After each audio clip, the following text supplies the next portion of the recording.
હું doctor Krunal Tamakuwala, ઇન્ટરવેન્શનલ cardiologist, હાલ કેડી હોસ્પિટલમાં કાર્યરત છું. આપણે આજે 55 વર્ષના મેલ પેશન્ટની વાત કરીશું, જે એક બહારની હોસ્પિટલમાં છાતીના દુખાવા સાથે ગયા હતા. તેમને હોસ્પિટલ પહોંચતાની સાથે હૃદય બંધ પડ્યું હતું અને ત્યાંથી પછી આપણી હોસ્પિટલ કેડીમાં એમને શિફ્ટ કરવામાં આવ્યા. જેમાં તે જ્યારે ઇમરજન્સીમાં પહોંચ્યા ત્યારે એમનું હૃદય બંધ પડેલી સ્થિતિમાં હતું, જેથી આપણે એને CPR કરીને અને પેશન્ટનો શ્વાસ બી ચાલતો નહોતો એટલે આપણે વેન્ટિલેટર પર તેમને મૂકવા પડ્યા. બીપી ઘણું જ ઓછું હોવાથી આપણે 2 મેડિસિન્સ ચાલુ કરી કે જેથી એમનું બીપી કંટ્રોલમાં આવે. બહારની હોસ્પિટલમાં એમને લોહી પાતળું કરવાનું ઇન્જેક્શન આપવામાં આવ્યું હતું, જેથી આપણે એના પછી 12 થી 16 કલાક પછી જ આપણે કોઈ પણ પ્રકારની પ્રોસિજર કે એન્જિયોગ્રાફી એન્જિયોપ્લાસ્ટી કરી શકીએ. એટલે રિલેટિવને એના માટેની સમજણ આપણે આપી.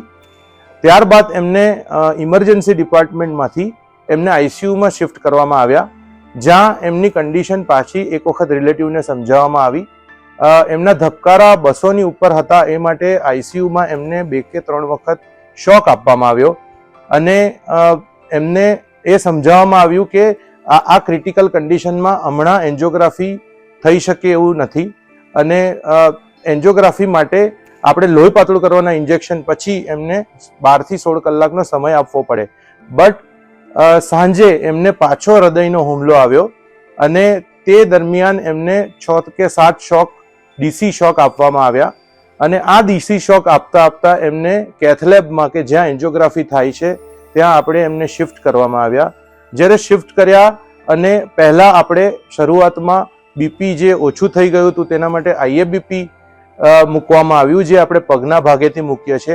IABP એક એવું સાધન છે કે જેના મદદથી આપણે પેશન્ટને એક્સ્ટ્રા હૃદયને સપોર્ટ આપી શકીએ અને ધીમે ધીમે બીપી આપણે એમનું વધારી શકીએ અને એને એટેકની અસરમાંથી બહાર લાવી શકીએ. આ IABP મશીન એ પગના ભાગેથી એમને મૂકવામાં આવ્યું અને એમની એન્જિયોગ્રાફી કરવામાં આવી. એન્જિયોગ્રાફી કરતાં ખબર પડી કે જમણી બાજુની નસમાં 99% બ્લોકેજ છે, જેમાં આપણે બલૂન કરી સ્ટેન્ટ મૂકવામાં આવ્યો અને પછી એમણે પાછા ICUમાં શિફ્ટ કરવામાં આવ્યા. 2 કે 3 દિવસમાં એમને ધીરે ધીરે વેન્ટિલેટર કાઢવામાં આવ્યું.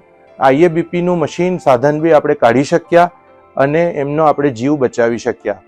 આ આખી પ્રોસિજરમાં ક્રિટિકલ કેરની ટીમ, નેફ્રોલોજીની ટીમ અને કાર્ડિયોલોજીની ટીમનો સહકાર મળ્યો, જેથી આપણે એમનો જીવ બચાવી શક્યા.